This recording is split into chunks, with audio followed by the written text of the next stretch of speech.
어제까지만 해도 검찰의 소환이 있을 것 같냐 이런 질문에 친명계의 대표적 의원이죠. 박찬대 최고는 이렇게 말했었습니다. 들어보시죠.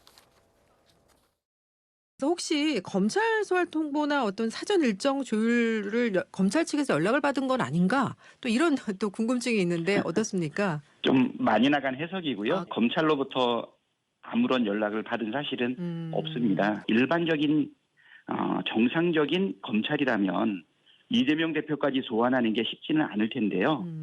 지금 검찰의 행태가 좀 지나치게 좀 비정상이기 때문에 쉽게 우리가 예단할 수는 없지 않은가 이렇게 생각됩니다. 뭐 잠깐 이제 말씀이 나오긴 했습니다만 이제 다음 주 중반쯤에 이재명 대표한테 검찰은 나와서 조사받아라 이렇게 통보한 것 같은데 이제 이재명 대표 측과 일정을 조율하고 있답니다. 그런데 이재명 대표의 사법 리스크는 성남 FC만 있는 게 아니지 않겠습니까? 대장동도 있고 허위 사실 유포에 따른 그 공직선거법 위반한 거는 이제 좀 있으면 또 본재판 들어가게 되고 그 사법 리스크가 많은데요. 자, 다음 주 중반쯤에 소환 통보를 받은 이재명 대표. 우리 김종욱 교수님 보시기에는 어떠세요? 다음 주 중반에 이재명 대표가 당당하게 검찰 소환 조사에 응할 거라고 보십니까? 불응할 거라고 보십니까? 어떻게 보세요? 저는 나가지 않을 거라고 나가지 않을 거라고 하는데요. 보십니까? 그러니까 제가 볼 땐 당당히 나가는 게 당당하다고 말씀하시는데 네. 검찰이 출석을 요구하게 되면 소위 출석 요구에 응하지 않아도 상관이 없어요. 예. 왜냐하면 기본적으로 피의자라고 얘기되는 사람도 마찬가지 무죄 추정의 원칙에 의해서 진술을 거부할 권리가 있는 거예요. 본인이 무죄라고 주장을 하는데 검찰이 부른다고 가가지고 얘기하게 되면 자기와 관련된 문제와 관련해서 진술 거부권을 행사할 수 없을 뿐만 아니라 자기가 잘못 얘기하게 되면 검찰에 의해서 그 부분과 관련해서 좀 다른 방식으로 이해될 측면들이 꽤 많이 있기 때문에 저는 아마 나가지 않을 거라는 생각이 들고요. 또 문제 핵심 그런 거지 않습니까? 제3자 뇌물죄라고 얘기하면 이제 부정한 청탁이라고 하는 건데 지금 검찰 얘기는 진술과 증거가 있다고 얘기를 하는 거예요. 전 그렇다면 증거가 있다고 얘기하면 저는 적어도 비밀 약정서나 녹취록 정도가 아니면 증거로 확인될 수 없는 건데 예. 만약에 그런 것이 없는 상황에서 진술과 공개적인 만약에 문서로만 얘기한다면 이게 묵시적으로 뭔가 암묵적인 청탁이 있었다는 부분에 대해서 네. 검찰이 입증하는 책임이 분명히 있거든요. 이게 나올 수 있을까? 적어도 경찰이 3년 6개월 동안 이 부분과 관련해서 계속적인 수사를 해서 수사에 대해서 아무런 혐의가 안 나왔는데 예. 검찰이 그 이후에 어떤 증거를 가지고 있는지 모르겠습니다만 뭐 이재명 당대표 입장에서야 본인이 계속 무죄라고 주장하는 것이고 예. 그래서 좀 검찰이 소환을 또는 출석을 요구한다고 이것만 가지고 출석 요구를 하겠습니까? 예. 계속 그럼 건마다 나가야 된다? 전 그건 아니라 생각이 들고요. 예. 아마 뭐 나중에 일정한 시점이 되면 통합적으로 한 번 정도는 나가서 본인의 입장을 밝히지 않을까 생각이 듭니다. 이재명 대표 측과 검찰의 이 뭐랄까요? 진검 승부라고 해야 될까요? 시작된 것 같습니다. 그렇죠? 검찰은 이재명 대표 다음 주 중에 조사 받으시오. 어떠한 증거들을 갖고 얼마나 수사를 했는지에 따라서 이재명 대표 뭐 별거 없이 불렀다고 하는 검찰 굉장히 비판에 직면할 거고요. 검찰이 엄청난 증거를 가지고 있다면 이재명 대표는 좀 위축이 될 수밖에 없겠죠. 진검 승부가 시작된 것 같습니다. 자, 이재명 대표, 제가 아까 말씀드린 것처럼 안동에 오늘 중앙신시장을 방문했다라고 말씀드렸죠. 그 따끈따끈한 영상이 방금 도착을 했답니다. 한번 들어보시죠. 여러분, 검찰이 저를 소환하겠다고 어제 갑자기 연락이 왔습니다.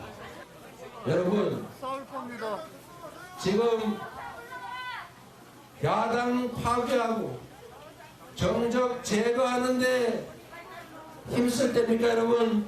대장동 가지고 몇 년 가까이 탈탈 털어대더니 이제는 무혐의 결정 났던 FC 광고한 것 가지고 저를 소환하겠다고 합니다. 이재명이 그렇게 무섭습니까? 이렇게 묻고 싶습니다, 여러분. 네, 오늘 연설 굉장히 목소리를 높인 연설이었습니다. 구정처장 방금 들으셨어요? 아마 오늘 이 방송 이제 처음 저걸 들으셨을 텐데 무슨 느낌이 드셨습니까?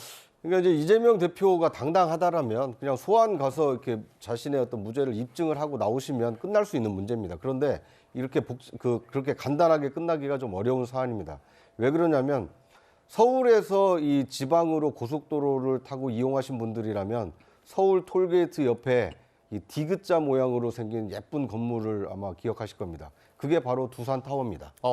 거기가 원래는 이 중앙대 병원을 어떤 종합병원을 지어서 이 성남과 분당에 있는 주민들이 편리하게 이용할 수 있도록 종합병원 부지로 이 분양이 됐던 땅입니다. 예. 그런데 이 병원 땅이 이 중앙학원을 이렇게 대주주인 이 두산건설이 병원 부지를 이 상업용지로 용도 변경을 하고 네. 거기에 예쁜 그 디귿자 모양의 두산타워를 건설할 수 있게 인허가를 내준 게 당시 이재명 성남시장입니다. 어허. 그리고 거기에서 조금만 더 내려가면 그 노란색 아니 그 그린색 이 녹색의 그 네이버 건물 혼자 서 있었는데 야. 그 바로 앞에 똑같은 쌍둥이 네이버 건물을 올릴 수 있게 인허가를 해준 게 이재명 성남시장입니다. 예. 그러니까 고속도로를 지나갈 때마다 네이버와 두산타워를 바라보면서 와 여기에 이런 건물을 지을 수 있는 저 회사들은 굉장히 좋았겠다. 어떻게 저런 건물을 지을 수 있었을까? 이제 이런 의심에서 도대체 누가 이걸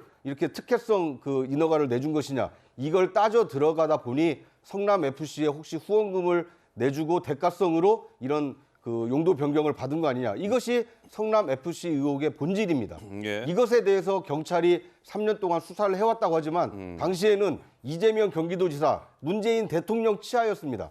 그러니까 여권이었을 때 수사를 3년 동안 오랜 시간을 끌면서 했지만 어떠한 단서도 나타내지 못했지만 정권이 바뀐 이후에 새롭게 경찰이 다시 조사를 해보니 아 이건 검찰이 한번 다시 들여다봐야 될 만한 범죄 혐의가 있다. 이렇게 해서 송치가 됐고 송치한 지 석 달 만에 지금 검찰이 소환장을 통보한 것이기 때문에 예. 이건 이재명 대표가 저렇게 말씀하듯이 남 얘기하시듯이 하기에는 굉장히 어려운 사안이 아닌가 하는 생각이 듭니다. 자, 검찰은 공무원인 이재명 대표 등이 용도 변경 등 부정한 청탁을 받고 제3자인 성남FC에게 50억 원의 뇌물을 전달하게 했다. 이렇게 보고 있다. 두산건설이 정자동 부지 매각으로 얻은 차익은 1,649억 원인 것으로 추산을 하고 있답니다.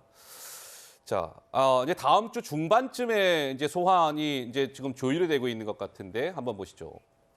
아까 김종욱 교수님께서는 아마 소환에 응하지 않을 것이다라는 전망을 주셨고, 근데 좀 상기해 보면 지난 9월 6일에도 이재명 대표가 검찰의 소환 통보를 받은 바가 있었습니다. 그때는 저 공직선거법상 그 허위사실 유포 혐의, 근데 소환 통보를 받았는데 그때 소환에 불응을 하면서 서면 답변서를 그냥 제출한 바가 있었습니다.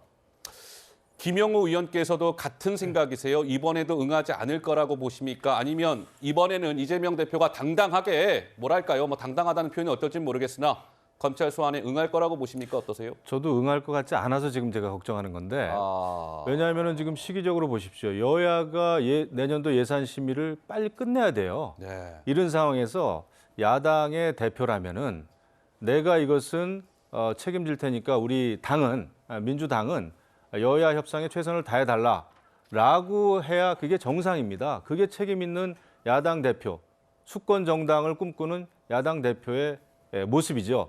그런데 이것은 정권이 야당을 또 검찰이 야당을 파괴하려고 하는 공작이다. 민주주의의 후퇴다.